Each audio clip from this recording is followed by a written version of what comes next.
রমজান মানেই রহমত, মাগফিরাত ও নাজাতের মাস। সারা বিশ্বের মুসলমানদের মতোই আফগানিস্তানের মানুষও এই মাসকে কেন্দ্র করে নানান ধর্মীয় ও সামাজিক আয়োজন করে থাকে। দেশটির সংস্কৃতি ও ভৌগোলিক বৈচিত্র্যের কারণে রোজার প্রস্তুতি ও উদযাপনেও দেখা যায় ভিন্নতা। শহর থেকে গ্রাম, উত্তর থেকে দক্ষিণ, প্রতিটি অঞ্চলের মানুষ আপন সংস্কৃতির ছোঁয়া রেখে পালন করে এই পবিত্র মাস। আফগানিস্তানের মসজিদগুলোতে একত্রে ইফতার করেন স্থানীয় মুসলমানরা।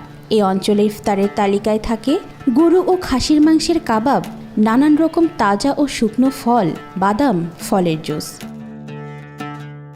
তবে দেশের বিভিন্ন অঞ্চলে ইফতারের খাবারের তালিকায় কিছু পার্থক্য দেখা যায়।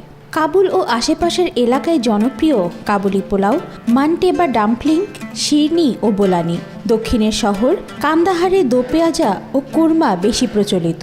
উত্তরাঞ্চলে ইফতারের জন্য রুটি, বিভিন্ন রকম শাকসবজি ও দুধ জাতীয় খাবারের চল বেশি। পূর্বাঞ্চলে বিশেষত জালালাবাদ ও খাস্তে ইফতারে অনেক সময় স্থানীয় স্ট্রিট ফুডের প্রচলন দেখা যায়, যেখানে ভিন্নধর্মী মিষ্টি ও মশলাদার খাবার জনপ্রিয়।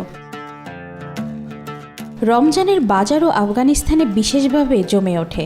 বড় শহরগুলোর বাজারগুলোয় খেজুর, বাদাম, শুকনো ফল ও মশলার চাহিদা বাড়ে। রাতের দিকের দোকানগুলোতে থাকে ইফতারি ও সেহরির নানা উপকরণ। গ্রামীণ অঞ্চলে রমজানের আগে প্রচলিত পশু জবাই করে মাংস সংরক্ষণের রীতি এখনও দেখা যায়। ইফতারের পর বিশ্রাম শেষে ধর্মপ্রিয় আফগানরা তারাবির নামাজে অংশ নেন।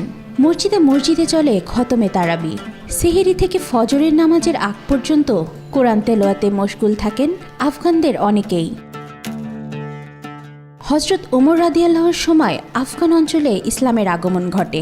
চলমান অর্থনৈতিক দুরবস্থার মধ্যেও ধীরে ধীরে ঘুরে দাঁড়াচ্ছে মধ্য ও দক্ষিণ এশিয়ার দেশ আফগানিস্তান। আল্লাহর নৈকট্য লাভের মাধ্যম হওয়ার পাশাপাশি দেশটির জন্য পবিত্র রমজান হোক অর্থনৈতিক সমৃদ্ধির উপলক্ষ।